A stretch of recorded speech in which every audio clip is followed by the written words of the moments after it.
আর্জেন্টিনার খেলোয়াড় তোর প্রিয় হলো কেমনে বেঈমান? এই মুসলমানের বাচ্চা বল বেটা, এখন দাঁড়ায় বল বেটা।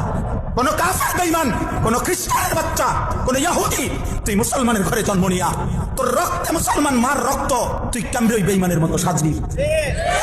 এই বেহায়া বল বেহায়া, ওই বেঈমান তোর পছন্দ হলো কেন? তোর রক্ত ইসলাম নাই বেটা? তোর মা মুসলমান না? তোর বাপ মুসলমান না বেটা? তোর দাদা দাদি মুসলমান না?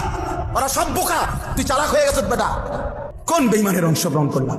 কেন সাজলা বেঈমানের মতো? তোমার নবী নাই, তোমার রাসূল নাই, তোমার আল্লাহ নাই।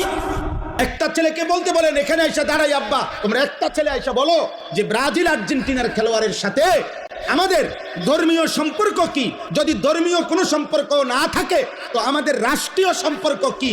বাংলাদেশের অর্থনীতি, সামাজিক, বাংলাদেশের উন্নতি, প্রগতি, আধুনিকতার জন্য শুধু মাতৃভূমির মায়াও যদি থাকে, একটা নাফরমান বল এটা এখানে দাঁড়ায় আর্জেন্টিনার ব্রাজিলের খেলোয়াড়ের সাথে আমাদের বাংলাদেশের উন্নতির কি সম্পর্ক বল? আর্জেন্টিনার গেঞ্জি গায়ে দিবে কেন?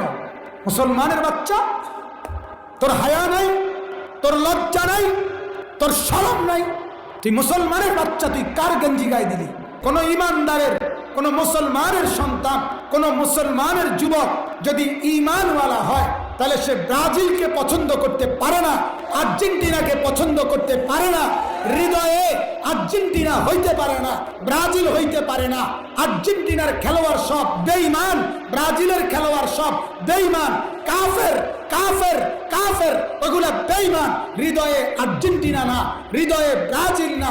যে বলবে তোর ইমানের সমস্যা, তোর মুসলমানের মধ্যে সমস্যা, তুই মুসলমানের বাচ্চা, এটাতে সমস্যা তোর।